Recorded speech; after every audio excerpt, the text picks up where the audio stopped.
Je m'appelle Benoît Lui, je suis géobiologue et je suis fier d'être sur Alternative TV.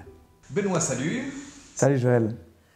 Comment on passe du milieu de l'automobile à celui de la géobiologie? Ah, c'est toute une histoire.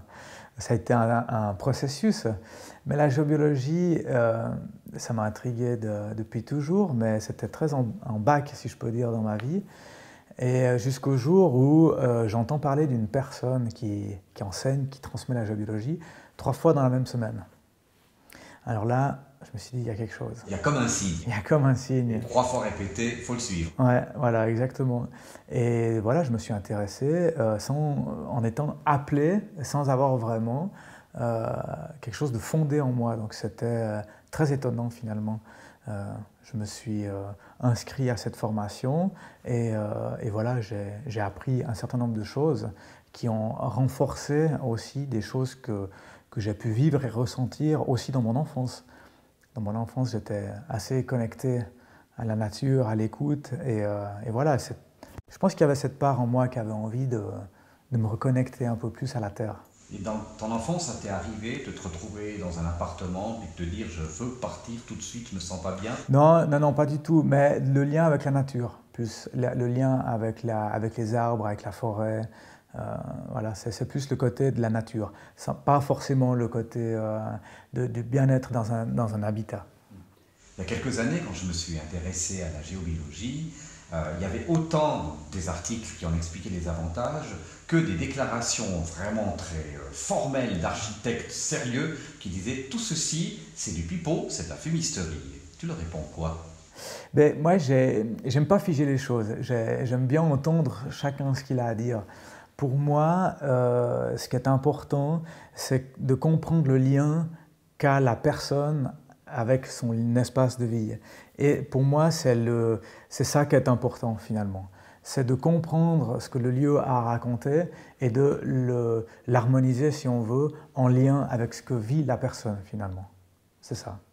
Eh bien, tu sais, Benoît, qu'on t'a pris au mot et que plutôt que de faire d'immenses théories, on t'a dit tu mets en pratique ce que tu nous expliques.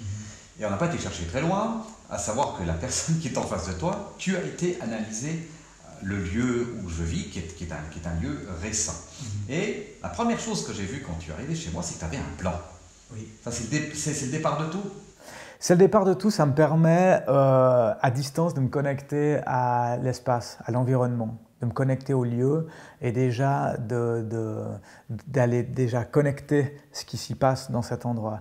Donc oui, ça me permet de comprendre déjà d'un point de vue subtil et en faisant des tests aussi, plutôt vers quoi je vais me diriger et en fonction de ta demande. Je m'adapte à ta demande et à ton besoin. Et si ce n'est pas nécessaire d'aller chercher certaines choses ou d'explorer certains milieux, je ne le fais pas. Ma demande était assez claire, c'est un lieu où je me sens bien. Oui. Et je voulais savoir pourquoi je me sentais bien, tout bêtement, et s'il y avait des choses à améliorer. Voilà. Et sur la carte que tu avais, il y avait 2 traits qui étaient dessinés. Oui.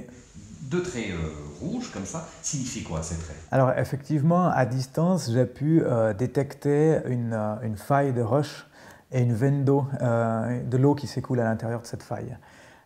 Alors ça, c'est la détection à distance que j'ai besoin de confirmer en étant sur place. Et ces failles de roche, cette veine d'eau, ça peut faire quoi? Ça influence en quoi une maison? Alors c'est une énergie qui peut être, selon le temps d'exposition et la sensibilité de chacun, être déstabilisante et vraiment, d'un point de vue général, de dévitaliser la personne. Ce sont des énergies qui sont instables. Donc on cherche à stabiliser ces énergies. Alors par exemple une faille de roche, l'effet que dégage cette fissure dans la roche, qui est perceptible à la surface de la Terre énergétiquement, une faille de roche qui est traversante sous un lit par exemple pourrait empêcher un sommeil réparateur. Et là, tu vas la contrecarrer comment, cette faille? Alors on va l'harmoniser et là la façon pour moi la plus belle de l'harmoniser, c'est de poser une pierre. Donc de dresser un menhir dans un endroit très spécifique sur cet effet de faille qui est perceptible à la surface de la Terre pour stabiliser. Donc stabiliser cette énergie qui est instable. Et donc la pierre va agir comme un condensateur, stabiliser, lisser cette énergie et en plus augmenter l'énergie du lieu. C'est une pierre spéciale, on ne peut pas mettre n'importe quel type de pierre dessus. Alors c'est une pierre que je vais personnellement choisir en nature, dans un endroit qui me plaît, dans des endroits qui me plaisent, au bord des rivières généralement, parce que j'aime beaucoup personnellement les pierres qui sont polies, qui sont lisses, le granit notamment, que j'adore vraiment. Voilà, donc après c'est d'aller chercher la pierre en lien avec la faille harmonisée pour l'espace de vie de telle ou telle personne. Et c'est vraiment de choisir la pierre, humblement aussi, qui va se dresser en ce lieu pour harmoniser l'espace. Et je trouve toujours fascinant de faire cette expérience parce que cette pierre, j'essaie toujours d'imaginer l'histoire de ce caillou, dans un certain sens, de cette pierre, comment il a vécu avant d'arriver là. Je vais l'enlever d'où il est pour aller dans un espace, pour rendre la vie de quelqu'un meilleure, qui va être posé là un certain temps, puis il va suivre son chemin encore certainement très longtemps après notre passage.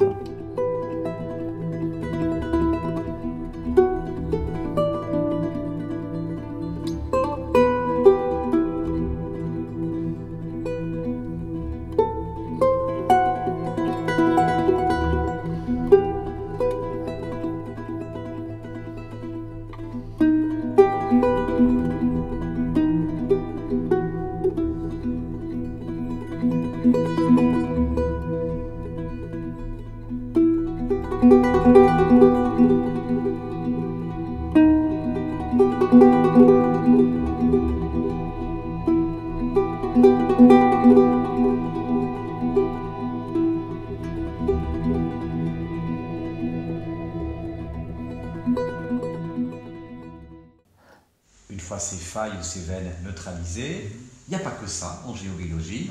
Donc, dans mon tout petit appartement et autour de la maison, tu t'es baladé avec 2 baguettes. Tout à fait. Et ça, ces baguettes, on les manie comment? Moi, je me dis, il les tient, tout à coup, je les vois partir en avant, partir en arrière.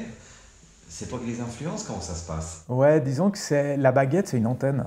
On peut comparer ça à une antenne comme sur une voiture. Hein. Si on a une antenne qui est rentrée, on ne capte rien du tout. Et si elle est tirée, on capte plus facilement. Alors, c'est une extension de soi. Ça permet de capter mieux les énergies subtiles, en fait. Donc, effectivement, je fais une convention mentale. Je me connecte à une énergie et je demande à mes baguettes de s'ouvrir lorsque j'approche ces vibrations. Puis ces baguettes s'ouvrent, en fait. Alors, les baguettes, elles sont valables, on l'a dit, pour les failles, mais elles sont aussi valables pour plein d'autres choses. Alors, on y va. Chez moi, tu as cherché du fer, par exemple. Oui, tout à fait. Mais pourquoi? Alors, la résille de fer ou de nickel sont des... déjà, la résille, qu'est-ce que c'est? Parce qu'on pense aux résille, mais c'est dans un autre contexte. Oui, mais effectivement, mais pourquoi on dit résille? Parce qu'elles sont quadrillées à la surface de la Terre. Donc, chaque métal qui constitue le noyau de la Terre, en fait, par l'échauffement de la Terre, va dégager une énergie qui est perceptible à la surface de la Terre sous forme de résille. Et chaque métal a son propre quadrillage, son propre maillage, si on veut. Donc là, la résille de fer notamment, qu'on cherche et qui se trouve régulièrement tous les 2 mètres, 2 mètres 50, etc. Les croisements de ces résilles sont connus pour être plus bas en énergie que notre propre vibration à nous. Il y a des choses qu'il faut éviter de mettre là. Exactement. Ouais. Et d'y être exposé un certain temps, c'est toujours la même chose, ça dépend du temps d'exposition. Donc un endroit où on passe du temps, ça peut être un canapé, ça peut être un tabouret de piano, ça peut être le lit, c'est vraiment les endroits où on est exposé longtemps. Et d'être directement posé sur un de ces croisements, ça peut, et je dis bien ça peut, en termes de sensibilité de chacun, sur le long terme, dévitaliser. Donc tu cherches du fer, du cuivre. Alors dans les résilles où on évite de rester trop longtemps, c'est les résilles de fer, de nickel, ça peut être du plomb, du beryllium, et voilà, c'est les principales en fait.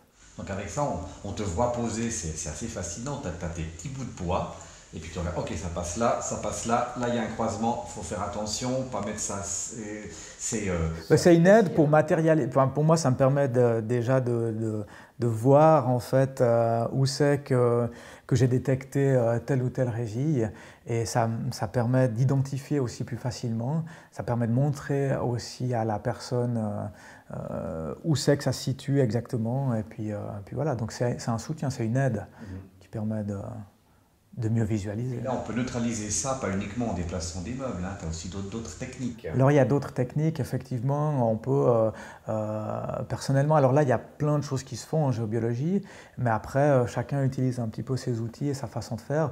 Personnellement, je pose certaines plaques en aluminium qui coupent aussi ces effets, donc là on est vraiment dans la matière, mais après on peut travailler avec des choses qui sont plus subtiles, comme les lettres hébraïques ou certains autres signes, où on travaille avec l'énergie comme la géométrie sacrée ou des choses comme ça. Mais après, ça dépend du lieu, de la personne, l'intimité. C'est un environnement. C'est pas une systématique où c'est tout le temps la même chose. Pas pour moi en tout cas. Cerise sur le gâteau, tu peux mesurer un avant et un après. À savoir que quand tu rentres, il y a une unité de mesure pour te dire ok, là les vibrations c'est à ce niveau-là, et quand tu as fini ton job, tu recommences et là tu vois s'il y a une progression. Ça, il faut aussi que tu me l'expliques. Alors c'est ce que je cherche à faire en fait. Effectivement, on peut mesurer l'énergie dans un lieu. Et pour mesurer cette énergie, on utilise une échelle. J'utilise une échelle. Alors il y en a plein, mais il y a une échelle de référence qui s'appelle l'échelle de Bovis. Donc on a une unité qu'on cherche dans une habitation qui va d'au minimum 6500 unités à 13 000 unités pour se sentir bien. Alors peut-être que ce qui m'intéresse à moi, ce n'est pas l'unité, c'est la différence entre avant et après. Disons que c'est le plus important. Et puis d'être quand même au-dessus de ces 6500. On sait maintenant que tu existes dans ce domaine, que tu y travailles. Est-ce que dans les téléphones que tu reçois, il y a des choses qui peuvent te surprendre? C'est chaque fois une nouvelle rencontre en fait. Chaque personne ou chaque lieu est unique, et c'est toujours surprenant dans un sens. Donc je suis toujours ouvert à tout ce qui se présente finalement. Donc c'est chaque fois une surprise dans un certain sens. Ouais. Est-ce que tu utilises des fois des arguments pour les rassurer en leur disant ce qu'on est en train de redécouvrir en géobiologie, c'est des choses qui existaient bien avant dans notre histoire, que ce soit dans des lieux sacrés ou dans des habitations très particulières?